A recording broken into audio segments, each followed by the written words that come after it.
الشركة كانوا يسوق مقابيين حفيز كمشاريع ذي هرمرنتي قبل كنوغالي أو جيدة ينحر كقدم بس هاي سيدي لو قد يرجروب لها halista iyo khataraha ay keenaan masiibooyinka rabbaaniga iyo kuwa dadku ay sameeyaan isla mar ahaantaasina sidii dhaqaale loogu ururin lahaa dadka ku soo tabaalooba abaaraha soo noqnoqda ee ka dhaca deegaanada Puntland ashirkan ayaa waxaa ka soo qayb galay mas'uuliyiin aad u tiro badan oo ka mid ah wasiirka arrimaha gudaha ee dawladda Puntland General Cabdulaahi Axmed Jaamac Al-Kajiir wasiir ku-xigeenka wasaaradda kalluumaysiga ee Puntland Maxamed Cabdulaahi Faarax Deer agaasimaha guud ee wasaaradda qorsheynta iyo xiriirka caalamiga ee dawladda Puntland Faysal Siciid Deere waxaana ugu horeynba halkaasi ka hadlay wasiirka arrimaha gudaha ee dawladda Puntland General Cabdulaahi Axmed Jaamac Al-Kajiir oo xusay sida ugu faraxsan yahay in looga diyaar garoobo dhaqaalana loogu ururiyo dadka inta badan soo barakiciyaan abaaraha ka dhaca deegaanada Puntland marka dhibaato wadada dadka markaas ay wax la ururiyo markaas ay wax la sameeyo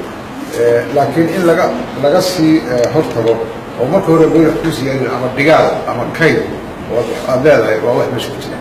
adankiisana agaasimaha guud ee wasaaradda qorsheynta iyo xiriirka caalamiga ee dawladda Puntland Faysal Siciid Deere ayaa ku nuuxnuuxsaday doorka kaga aadan wasaaradda qorsheynta iyo xiriirka caalamiga wax ka qabashada masiibooyinka dabiiciga ah qofkii sunna wanaagsan bilaaba wuxuu leeyahay ajrigeeda iyo qof kasta oo ajrigaas uu bilaabay isna ku dayda ما هاي قف كلاجي كيس وخلايا قاضي ولا ولا جايو معناها بشاس معها لكن وحوي يسوون وحول يميل له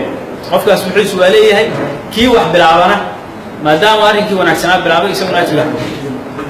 لكن كلام هو ده إلهي بتسينا إني أكسر أو أنا ترى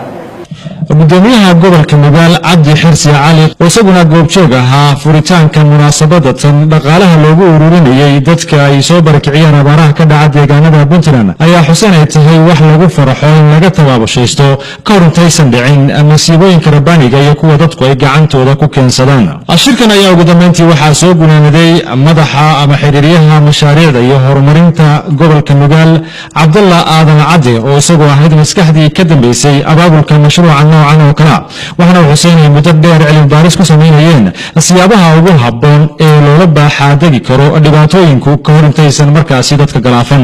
barnaamijku waxaan ugu talagalnay in lagu tallaaleeyo dadka dhibaataysan deegaanka meel walba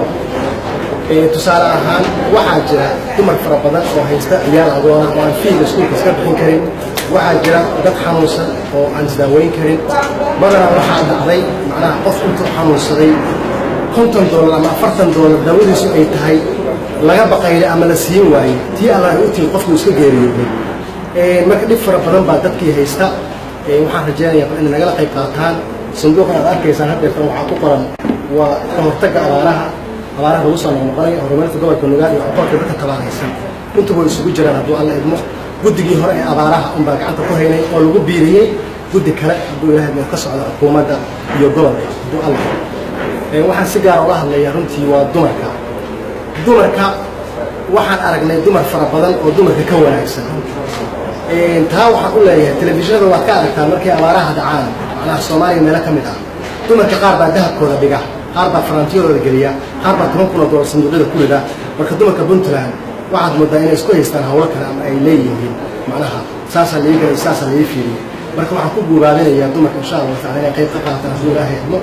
waxaa kaloo meesha ku jira sanaadiiq yaryar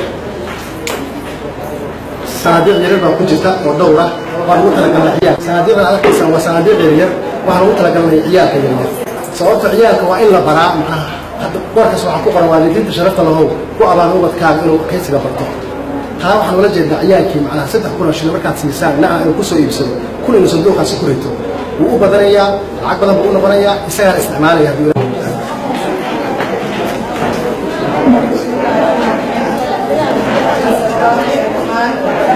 أحمد علي فارح Somali Channel Garowe